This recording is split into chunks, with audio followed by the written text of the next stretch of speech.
This is a tutorial of the care of a patient with a chest tube. A chest tube is inserted in a patient's interpleural space, so air or drainage can be removed to re-expand the lung. The pleural space is a space between the chest wall and the lung. This space has negative pressure to keep the lungs inflated. The chest wall diaphragm and mediastinum is lined with a membrane called the parietal pleura. The surface of the lungs is covered by a membrane called visceral. A serous lubricating fluid called pleural fluid lies between the parietal and the visceral membrane, allowing them to slide over one another as the lung expands and relaxes during inspiration and expiration. The lungs have a natural tendency to collapse or recoil. The adherence of the pleura keeps the lungs pulled up against the inside of the chest wall, counterbalancing the natural recoil. This tendency for the lungs to pull away from the chest wall results in a negative pressure in the space known as pleural space. A chest tube is inserted for many reasons: pneumothorax, air in the pleural space; hemothorax, blood in the pleural space; tension pneumothorax, air in pleural space that cannot escape. And sometimes it's used for cardiac tamponade. Blood collects in the pericardial sac and can compress the heart. If your patient needs a chest tube, you will need to set up a chest drainage unit. Here is the atrium unit that is commonly used in practice. When looking at the atrium, you will see three chambers. The collection chamber. This receives air and fluid from the chest cavity. The chamber can hold 2000 cc's. The water seal chamber contains 2 cc's of water, which acts as a one-way valve. The incoming air enters from the collection chamber and bubbles up through the water.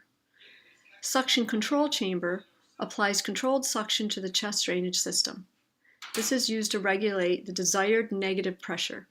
This is internal in this chest drainage system. To set this system up, you will first look at the atrium, and if you turn in the back, you'll see a pre-filled Bristojet.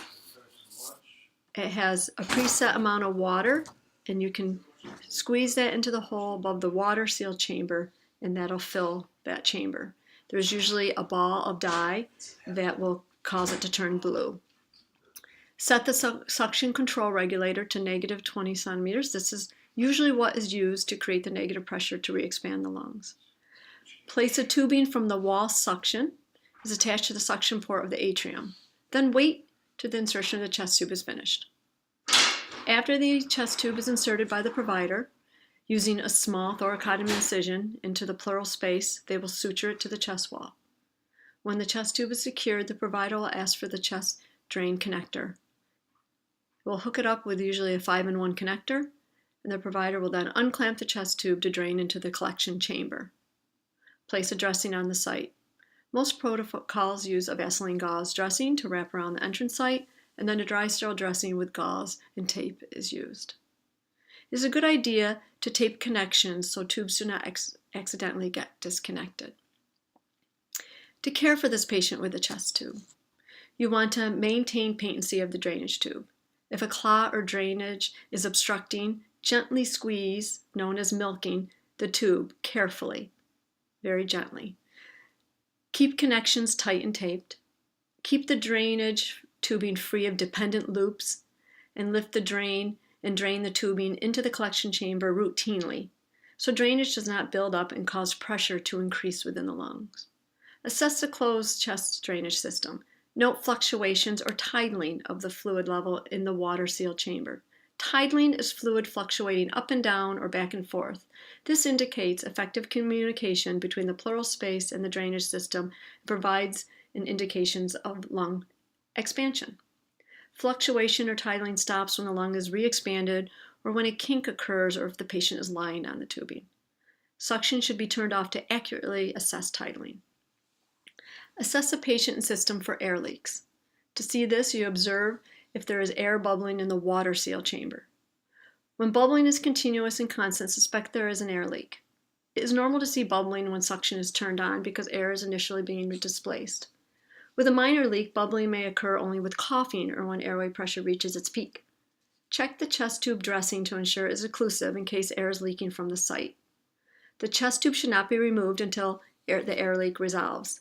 If there is an air leak, sometimes early removal of a chest tube will cause a patient to develop a pneumothorax and their lung can collapse. Keep water seal chamber at the appropriate level by adding sterile water. Chest tubes are not routinely clamped because it can cause excessive thoracic pressure. Never elevate the drainage system to the level of the patient's chest because this will cause fluid to drain back into lungs. Mark the measurement of drainage per provider's order. Report if excessive amount of drainage from the chest tube. Follow your provider's protocols for acceptable output amounts. If drainage system gets knocked over and the drainage gets into the water seal chamber, set up a new atrium and change to this new atrium. Do not strip chest tubes because it can increase pleural pressure. Assess the insertion site and surrounding tissue for crepitus or signs of infection. Crepitus may indicate improper chest tube position. It is leaking of air into the tissue. It feels like Rice Krispies under the skin. Notify your provider of this. Remember, chest tubes can be uncomfortable and patients may need to be medicated for pain in order to tolerate having one, especially because you still want your patient to practice coughing and deep breathing and you want them to still be mobile. I hope this tutorial helps you take care of your patient with a chest tube.